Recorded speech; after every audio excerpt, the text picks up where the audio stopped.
आज मिलते हैं यूथ न्यू नेशन में ऑल इंडिया नीट रैंकिंग में टॉपर रहे नागपुर के सुभान सेन गुप्ता से। नमस्कार, मेरा नाम शुभान सेन गुप्ता है। मैं नागपुर महाराष्ट्र से हूँ। मैंने नीट 2024 की परीक्षा दी है और उसमें मेरे 720 में से 720 नंबर आए हैं और मेरी ऑल इंडिया रैंक 1 है। नीट की परीक्षा की तैयारी एक 2 साल की जर्नी है जिसमें परिश्रम और कंसिस्टेंसी की बहुत ज़रूरत है। 2 साल की कठोर मेहनत और रोज़ की रोज़ पढ़ाई बहुत ज़रूरी है।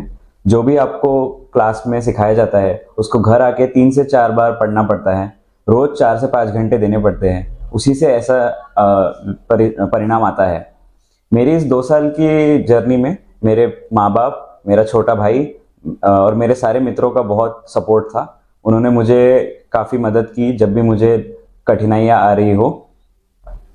और उसके अलावा मैंने सारे जो भी चीज़ों से मैं डिस्ट्रैक्ट हो रहा हूँ उन्हें त्याग दिया था, जैसे सोशल मीडिया, टेलीविज़न, खेलना कूदना और अपने दोस्तों के साथ पार्टियाँ, वो सब बंद कर दिया था क्योंकि ऐसी सैक्रिफाइस करना बहुत ज़रूरी है ऐसा रिजल्ट पाने के लिए। मैं जब था तो रोज़ 3 से 4 घंटे या कभी कभी 5 या 6 घंटे भी पढ़ लेता था, लेकिन जब 12वीं में आ गया था तो उसके बाद उसे और बढ़ाना पड़ा और 8 से 10 घंटे पढ़ना पड़ता है।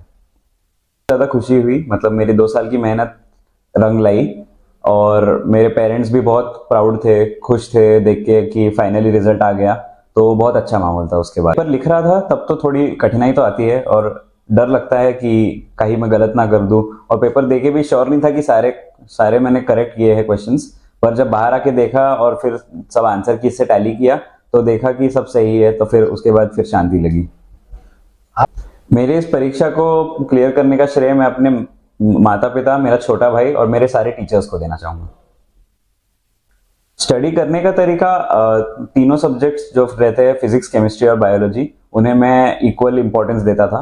मतलब कोई भी सब्जेक्ट आप छोड़ नहीं सकते हो और रोज जो भी आपको पढ़ाया जा रहा है उसको बार बार, कभी कभी 10 बार भी मिलाकर पढ़ना पड़ता है, तो उसी से चीज़ें याद रहती है। उसके अलावा बहुत सारे टेस्ट देने पड़ते हैं एक माहौल बना के, टाइम लगा के, और उसी से आपकी तैयारी अच्छी होती है। नागपुर या सभी पूरे महाराष्ट्र के बच्चों को या सभी के बच्चों को मैं यही बोलता हूँ कि नीट की परीक्षा बहुत कठिन तो नहीं है।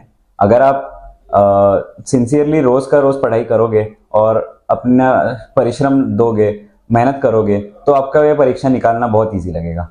मेरे इस 2 साल की जर्नी में मेरे तीनों टीचर्स का बहुत इंपॉर्टेंट रोल था। मतलब उन्होंने मुझे पूरे सालों भर में बहुत सपोर्ट किया। मेरी फिजिक्स टीचर वानखेड़े मैडम, मेरी केमिस्ट्री टीचर प्रधान मैम और मेरी बायोलॉजी की टीचर कोठारी मैम, इन तीनों को मैं बहुत श्रेय देना चाहूँगा मेरी इस परिणाम का। उनके बिना मेरा इतना अच्छा रिजल्ट नहीं आता कभी भी।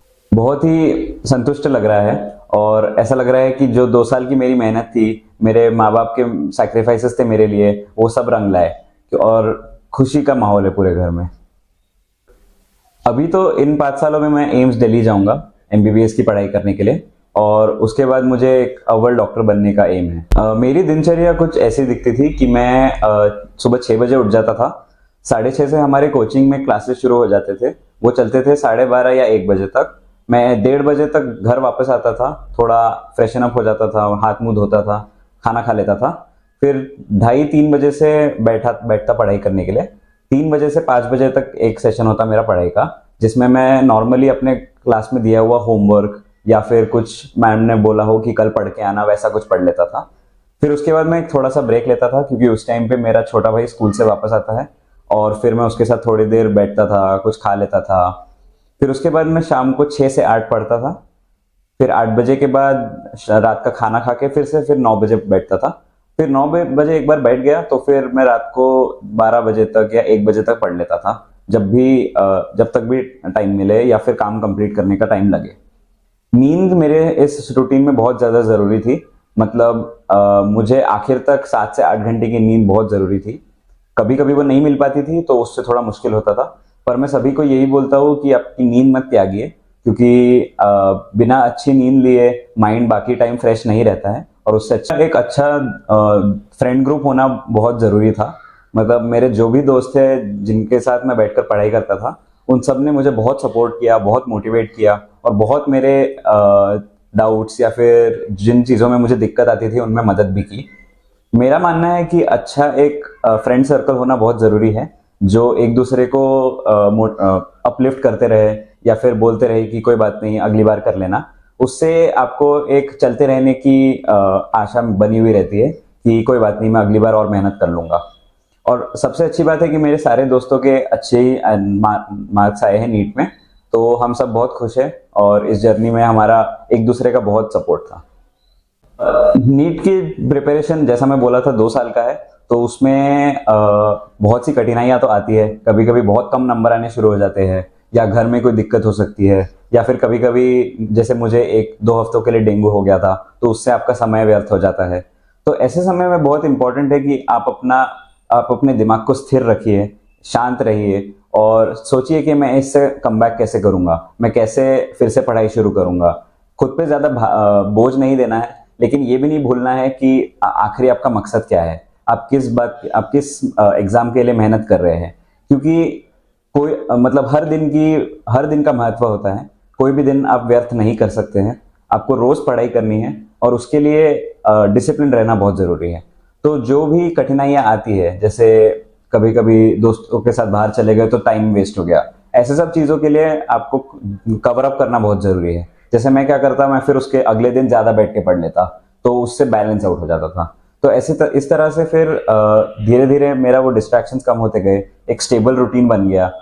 It's an opportunity for these guys to they can chat with them, they can speak to them with all these astronauts also. जो मैंने आपको क्लास एलिजिबिलिटी जो बेसिकली बताया क्लास 8 बेसिकली एग्जामिनेशन की एलिजिबिलिटी जो करंट स्टडिंग स्टैंडर्ड इनरोलमेंट उनका next year के लिए होगा। जो अभी करंट स्टडिंग सेंटर्स है बेसिकली जो स्टूडेंट्स कभी क्लास 7th में है, 8th में है, 9th में है, 10th में है, 12th and 12th pass out, these are the eligible students who can appear for this examination. Registration mode मैंने आपको पहले ही बता दिया, ऑनलाइन मोड में है, ऑफलाइन भी है। ऑनलाइन मोड डायरेक्टली वो हमारे वेबसाइट में जाके लिंक के थ्रू ऑनलाइन अप्लाई कर सकते हैं। ऑफलाइन मोड में या अदर वो एडमिशन फॉर्म जो भी रजिस्ट्रेशन फॉर्म है ब्रांच की तरफ से कलेक्ट कर सकते हैं, या हमारे वेबसाइट पे भी अवेलेबल है, उससे प्रिंट आउट निकाल के उसको फिलअप करके नियरेस्ट जो भी ब्रांच होगा अक्रॉस इंडिया में कहीं पे भी सबमिट कर सकते हैं। फाइट क्या है उसके ऊपर हम उसको सेलेक्ट करते हैं। Thank you.